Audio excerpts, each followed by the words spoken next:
چا تپوس کړی ده چې امام پسې قرائت ویل څنګه د سورۃ فاتحه دا خو اختلافي مسله ده او مشهوره اختلافي مسله ده د حضرت امام ابو حنیفه رحمه الله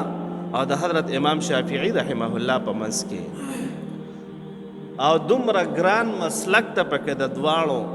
حضرت امام شافعی رحمه الله فرمایي کو چا قرائت نه وي دغه مونځ نه کیږي او حضرت امام ابو حنیفه رحمه الله فرمایي کو چا وي دغه مونځ نه کیږي څومره ګرانه مسله ده نور مسائل د احناف علماء کرامو او د شوافی حضراتو په منځ کې هغه د افضل او د غیر افضل خبره ده لکه کو چا امین بالجهر وي نو حضرت امام شافعی رحمه الله فرمایي دا افضل د پزور ویلو او حضرت امام ابو حنیفه رحمه الله فرمایي چې جایز ده خو بهتره په مزه ویل دی په سلو باندې امین په مزه باندې ویل افضل دی او کو چا په مزه وي نو حضرت امام شافعی رحمه الله فرمایي چې جایز دان ده خو افضل په تیز ویل دی نو دغه دی کې د افضل او د غیر افضل خبره ده او امام پس قرائت ویل حضرت امام شافعی رحمه الله فرمایي لا صلاة حدیث مبارک تخا لا صلاة الا بفاتحة الكتاب چې مز نشتا او مز نه صحیح کیږي مگر چې فاتحة الكتاب اوای سوره فاتحه په مانده کې اوای نو الا به د مز صحیح کیږي دا امام شافعی رحمه الله فرمایي دا حدیث مبارک ول دلیل ده او زمونږ د احناف لپاره دلیل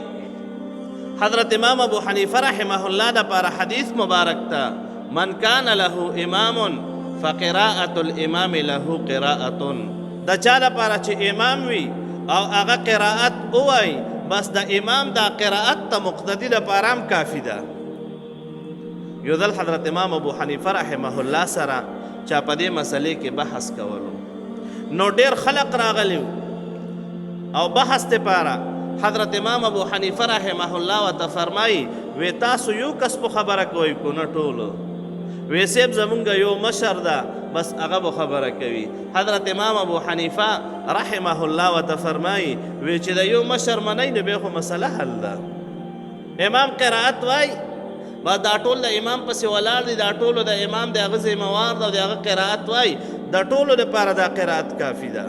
وی تاسو په خپل سوال کې مسله حل شوې ده تاسو یو کس خبره کوئ ما سره وی او سیب وی موږ ټولو یو مشر جوړ کړی ده او دا به د ټولو دا یو خبره به د په خوله باندې کیږي حضرت امام ابو حنیفه رحمه الله وته فرمایي وی دا کرانګه امام چې قرائت وای نو دا د ټولو مقتدینو د لپاره قرائت ده بس لیکن امام ابو حنیفه رحمه الله فرمایي من کان له امام فقراءة الامام له قراءة چا چې د چا لپاره چې امام وي هغه لپاره د هغه قرائت بس د امام قرائت کافی ده او حضرت امام شافعی رحمه الله فرمایي چې نه مقتدی بم قرائت وای که هغه قرائت نه وي نو د هغه مونځ نه کیږي بعض علماء کرامو امام محمد ابن حسن شیبانی رحمه الله ته چې هغه یو حنفي لوی عالم ده هغه ته دا قول منسوب کړی ده چې خفیه منځونو کې قرائت ته مقتدی لپاره ویل پکار دي خفیه منځونو کې لکه مازدیګر ماسپښین دا دوه منځونه خفیه دي کنه لیکن علامه شامی رحمه الله په دغه خلکو د دې دا قول ضعیف ګرځولې ده چې نه امام محمد ابن حسن شیبانی رحمه الله دا نه دی ویلي او دا خلکو هغه ته نسبت کړی ده نو لهذا